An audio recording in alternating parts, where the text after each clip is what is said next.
बिस्मिल्लाहिर्रहमानिर्रहीम, अस्सलाम वालेकुम। डियर स्टूडेंट्स, जैसा कि हम चैप्टर नंबर 6 पढ़ रहे हैं, introduction to organic chemistry.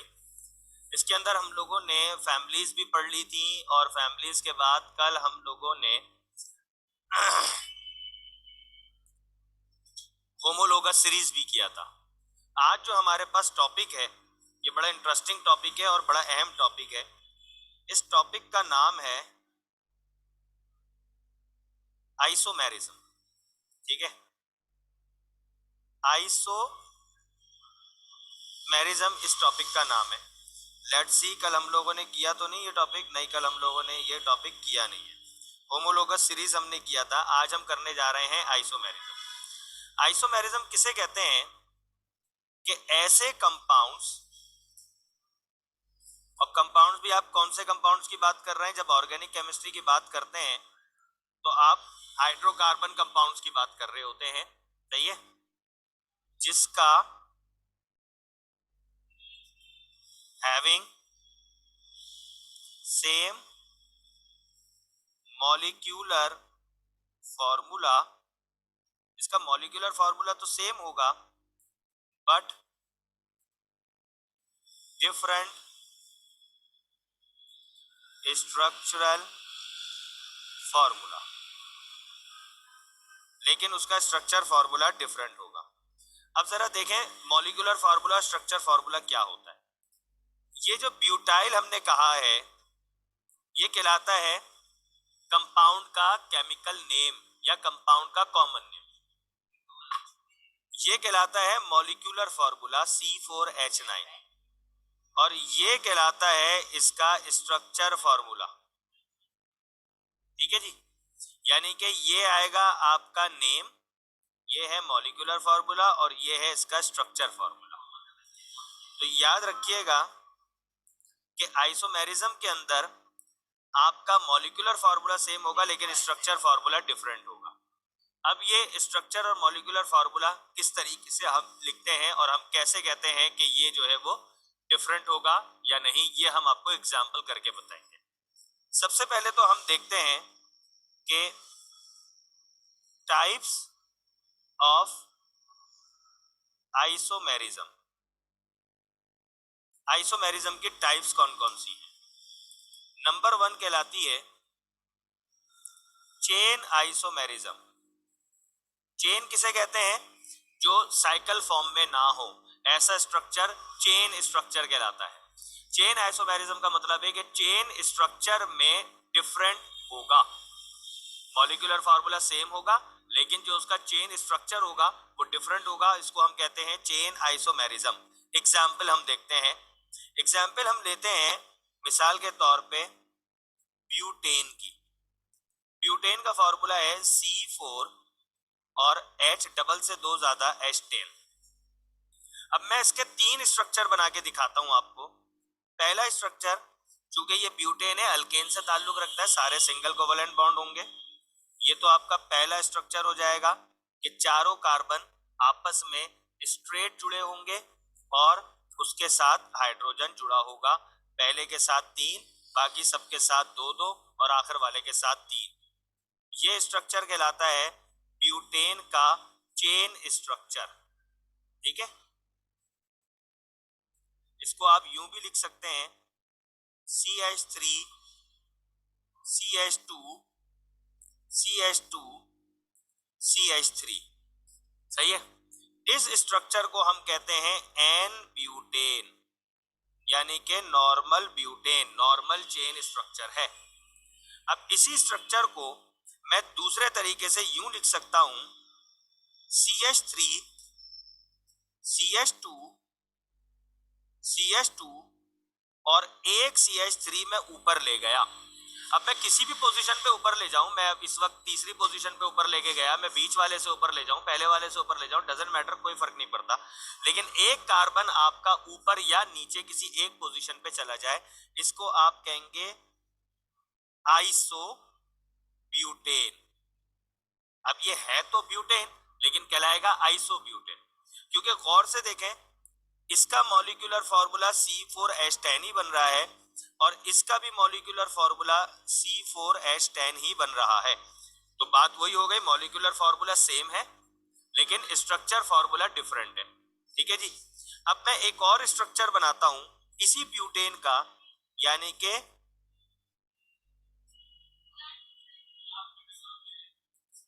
C4H10 का एक और स्ट्रक्चर बनाता हूं CH3CH2। अब एक ले गया ऊपर CH3, एक ले गया नीचे CH3। अच्छा, यहां से मैं एक हाइड्रोजन मिटा दूंगा। ठीक है, ये हाइड्रोजन मैंने क्यों मिटाया? काउंटिंग की वजह से। ठीक है, आप देखें ये वाले कार्बन के 4 कोवेलेंट बॉन्ड बन गए। ये देखें C के साथ 3H और फिर सिंगल बॉन्ड इस C के साथ। इस C ने ऊपर एक C के साथ बनाया और उस C के 3H आ गए, ऊपर वाले C के भी 4 हो गए। फिर ये जो बीच वाला C है इसने नीचे भी एक CH3 बना दिया। ठीक है, आप देखें नीचे वाले कार्बन के भी 4 हो गए और बीच वाले कार्बन के 3 हो गए, 1 2 3, चौथा इसने H के साथ बनाया, इसके भी 4 हो गए। तो इसी तरह हमने जो है वो उसको ऊपर CH3 CH CH3 CH3 करके लिख दिया। अब गौर से देखें इस पूरे स्ट्रक्चर को, ये भी C4H10 ही है। इसे हम कहते हैं नियो ब्यूटेन। इसमें क्या हुआ, एक पोजीशन ऊपर चली गई, एक पोजीशन नीचे चली गई।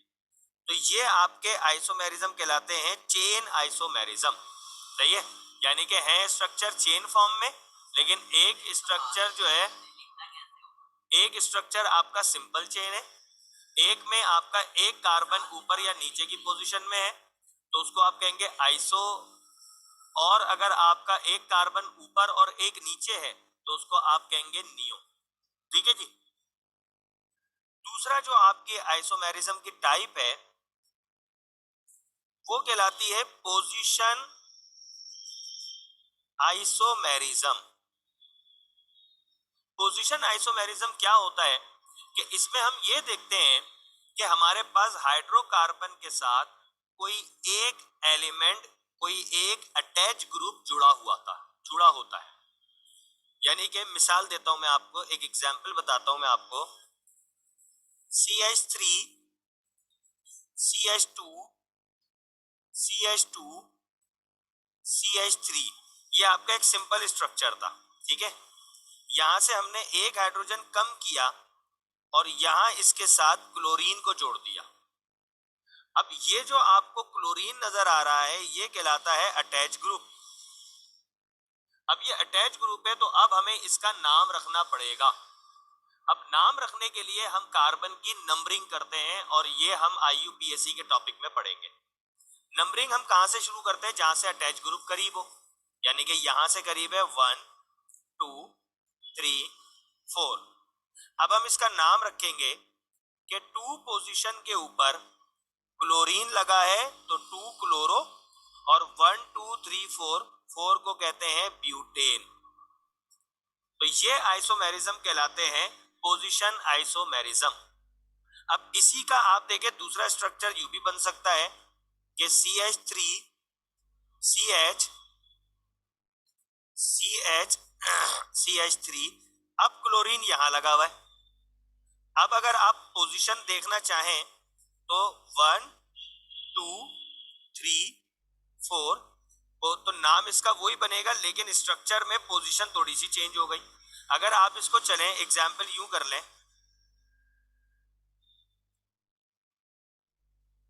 यहां आप क्लोरीन जोड़ दें, अब क्या नाम बनेगा, अब बनेगा इसका नाम 1 क्लोरो ब्यूटेन। है ये ब्यूटेन ही और क्लोरीन लगा हुआ है, लेकिन पोजीशन आइसोमेरिज्म हमें बता रहा है कि इसकी अब पोजीशन जो है वो चेंज हो रही है। ठीक है, तीसरी हमारे पास आइसोमेरिज्म की जो टाइप है वो कहलाती है फंक्शनल आइसोमेरिज्म। फंक्शनल आइसोमेरिज्म असल में पोजीशन आइसोमेरिज्म ही की तरह है, लेकिन इसमें क्या होगा कि मॉलिक्यूलर फॉर्मूला सेम होगा लेकिन फंक्शनल ग्रुप डिफरेंट होगा। मिसाल के तौर पे हम एक एग्जांपल लेते हैं इथाइल की। इथाइल कहते हैं C2H5 को। और हमने कल पढ़ा था कि ये जो अल्काइल ग्रुप होता है इसका स्ट्रक्चर इनकम्प्लीट होता है। कैसे? अगर मैं इसका स्ट्रक्चर बनाऊं तो यूं बनाऊंगा कि CH3CH2, सही है। और अगर मैं डिटेल आपको समझाने के लिए स्ट्रक्चर बनाऊं तो इसका स्ट्रक्चर मैं यूं बनाऊंगा कि दो कार्बन आपस में जुड़े हैं, एक के साथ 3 हाइड्रोजन जुड़े हैं, इसलिए मैंने कहा था CH3। एक के साथ 2 हाइड्रोजन जुड़े हैं, इसलिए मैंने कहा था CH2। तो टोटल 5 हाइड्रोजन हो गए, ये वाली जगह खाली है, सही है जी। अब फंक्शनल आइसोमेरिज्म उसे कहते हैं जिसमें फंक्शनल ग्रुप डिफरेंट हो, उसे हम फंक्शनल ग्रुप कहेंगे आइसोमेरिज्म।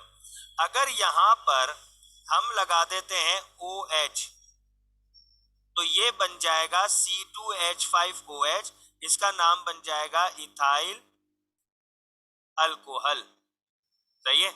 ये इथाइल अल्कोहल बन जाएगा, C2H5OH इथाइल अल्कोहल, ठीक है जी। अच्छा, अब चले बेटा वापस रिज्यूम कर दी रिकॉर्डिंग मैंने। तो अब आप देखें, अगर आपने इसी फंक्शनल आइसोमेरिज्म में इथाइल के अंदर आपने OH लगाया तो अब ये बन गया इथाइल अल्कोहल यानी कि C2H5OH।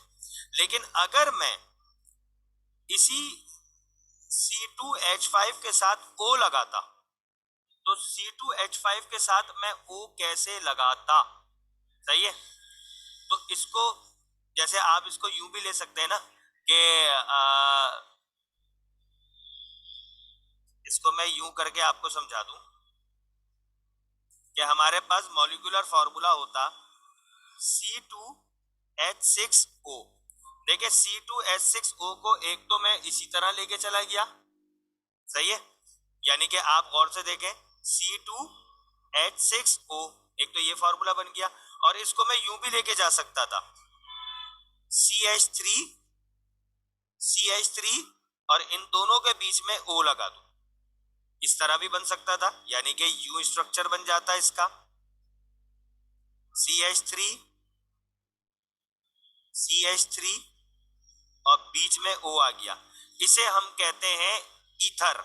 अगर बीच में O लग जाए ईथर कहलाता है, OH लग जाए अल्कोहल। अब चूंकि आपके इधर और इधर मिथाइल लगे हुए हैं, नाम बन जाएगा डाई मिथाइल ईथर।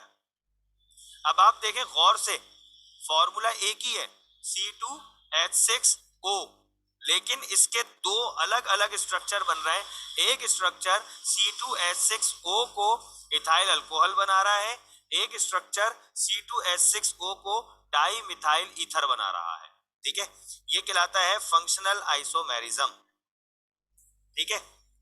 उसके बाद आपकी चौथी टाइप है, ये कहलाती है मेटामेरिज्म। ये मेटामेरिज्म क्या कहलाती है? ये कहलाती है कि जिसके अंदर आपके कार्बन की अनइक्वल डिस्ट्रीब्यूशन हो जाती है, सही है, किसी एक साइड पर फंक्शनल ग्रुप के, ठीक है, और इक्वल डिस्ट्रीब्यूशन भी हो जाती है। मिसाल के तौर पे आप एक कंपाउंड ले लें C2H10O। अब आप इसको दो तरीके से डिवाइड कर सकते हैं। आप इसको यूं भी कर सकते हैं कि एक तरफ आपने लिया CH3, बीच में O डाला, और दूसरी तरफ आप ले गए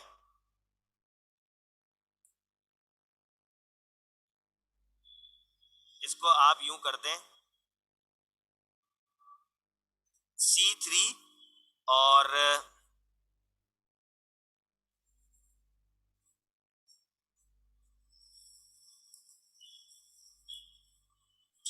एक मिनट रुक जाए जरा, मैं इसको मिटा दूं। ये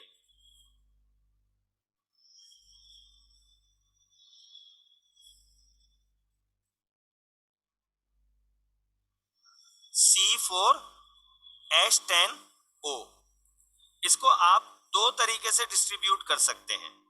नंबर एक, इस तरह कि इक्वल इक्वल कर दें, C2H5 C2H5 बीच में आपने डाल दिया O, ये क्या कहलाएगा?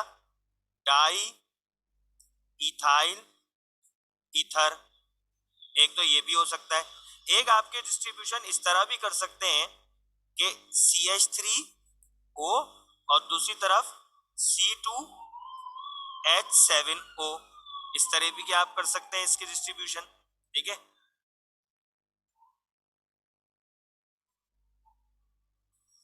C3H7, ठीक है, इसका नाम बनेगा, एक तरफ आपका मिथाइल अटैच है, एक तरफ आपका जो है वो प्रोपाइल अटैच है।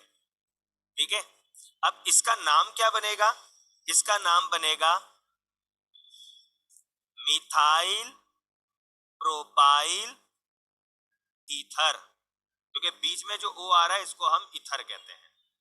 एक कहलाता है आपका पांचवा आइसोमेरिज्म, जिसको हम कहते हैं ज्योमेट्रिकल आइसोमेरिज्म। ज्योमेट्रिकल आइसोमेरिज्म किसे कहते हैं, जिसमें कार्बन के साथ डबल बॉन्ड एक्सिस्ट। मिसाल के तौर पे H C C double O H, अब ये कार्बन डबल बॉन्ड के साथ बिल्कुल ही अपने सेम स्ट्रक्चर के साथ है। इस सेम स्ट्रक्चर को हम कहते हैं सिस स्ट्रक्चर, सिस फॉर्म। ठीक है, अच्छा ऐसा भी मुमकिन है कि हमारे पास स्ट्रक्चर इस तरीके से भी हो कि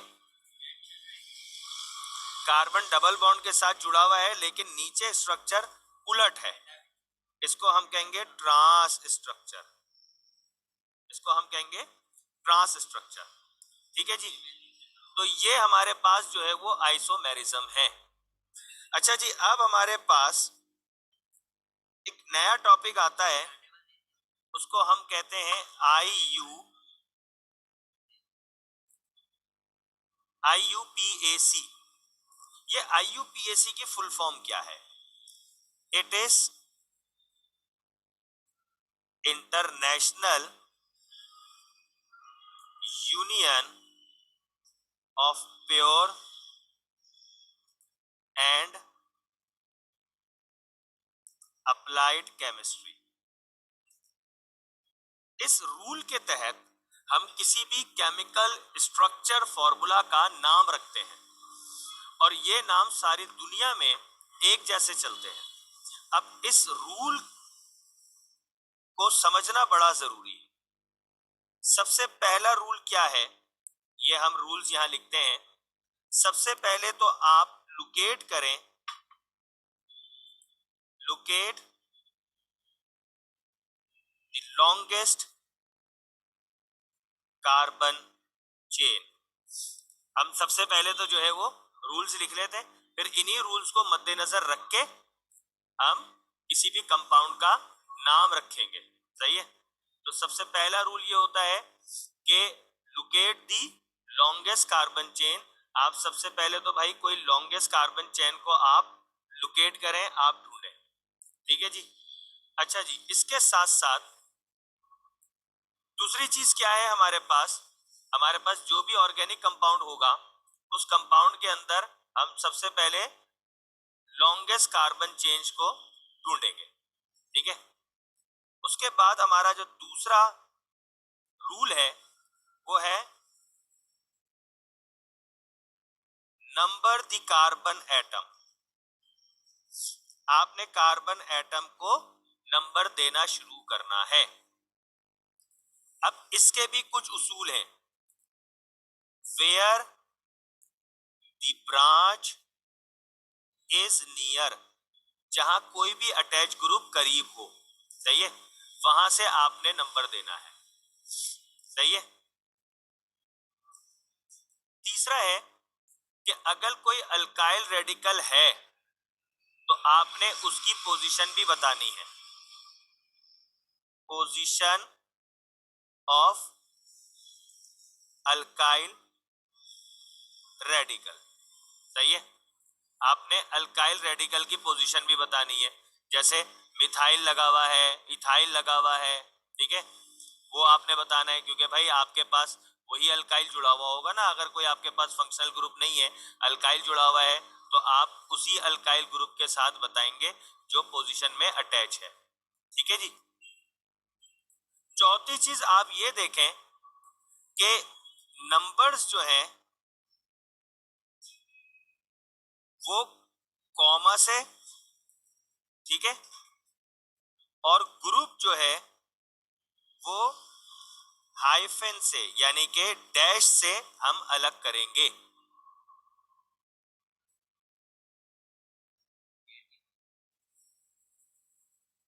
अब हम जरा इसकी एक एग्जाम्पल देख लेते हैं।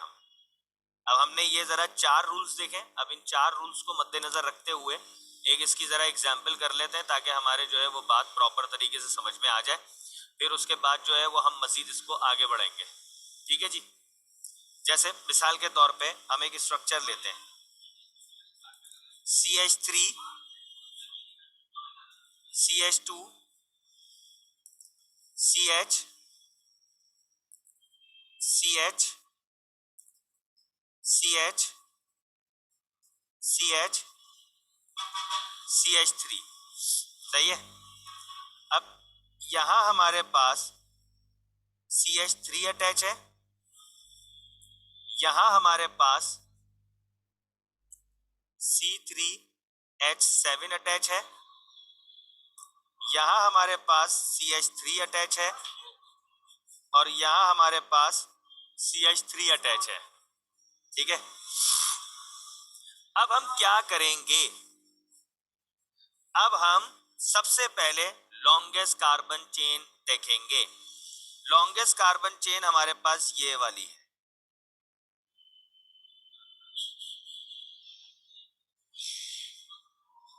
ये हमारे पास लॉन्गेस्ट कार्बन चेन है। ठीक है। अब ये हमारे पास लॉन्गेस्ट कार्बन चेन है, तो अब हमारा पहला रूल तो समझ में आ गया, select the longest carbon chain. दूसरा है नंबर आप रखें कार्बन का जहां से अटैच ग्रुप करीब है। हम ये देखते हैं कि अगर मैं यहां से नंबर डालूंगा तो अटैच ग्रुप तीसरे नंबर पर है, और यहां से नंबर डालूंगा तो अटैच ग्रुप दूसरे नंबर पे है, तो मुझे यहां से नंबर डालना पड़ेगा 1 2 3 4 5 6 7। तो दूसरा पॉइंट भी मेरा हो गया। तीसरा, अल्काइल रेडिकल की पोजीशन बताना शुरू करें। सबसे पहला अल्काइल रेडिकल है 2 पोजीशन पे, मैं लिखूंगा 2 कॉमा। दूसरा अल्काइल ग्रुप है 3 पोजीशन पे, लिखूंगा 2 3। और तीसरा अल्काइल है आपका 5th पोजीशन पे, यानी कि 2 पर CH3 है, 3 पर CH3 है, 5 पर CH3 है। CH3 को कहते हैं मिथाइल। 3 मिथाइल है तो 2 3 5। अब मैं मिथाइल का नाम लिखने जा रहा हूं। मिथाइल एक ग्रुप है, तो ग्रुप का नाम लिखने से पहले मैं डैश डालूंगा, यहां लिखूंगा 2 3 5। और 3 मिथाइल हैं तो कहूंगा ट्राई मिथाइल, क्योंकि 2 पे एक मिथाइल है, 3 पे एक मिथाइल है, 5 पे एक मिथाइल है, तो 3 मिथाइल हो गए, तो कहूंगा 2 3 5 ट्राई मिथाइल। अच्छा, अब इसके बाद मैं ये देखता हूं कि चौथे नंबर पे C3H7 है। C3H7 को कहते हैं प्रोपाइल, सही है। तो अब मैं कॉमा डाल के जब मैं नंबर लिखूंगा तो नंबर से पहले कॉमा आएगा, 4 डैश प्रोपाइल। अब मैंने ब्रांच के नाम लिख दिए। देखो, पहली ब्रांच आपकी 2 पोजीशन पे थी, दूसरी 3, तीसरी 5 पे थी, तो मैंने लिख दिया 2 3 5 ट्राइमिथाइल। एक आपकी 4th पोजीशन पे थी, मैंने लिख दिया प्रोपाइल। अब मुझे इस पूरी चेन का नाम लिखना है। इस चेन में 7 कार्बन है, सिंगल बॉन्ड है, तो अब मैं कहूंगा 7 को कहते हैं हेप्टेन। ये मेरा IUPAC नेम हो गया। ठीक है जी। अब हम कुछ और एग्जाम्पल्स रखेंगे और फिर उसके बाद जो है आप मुझे ये एग्जाम्पल के नाम दीजिएगा।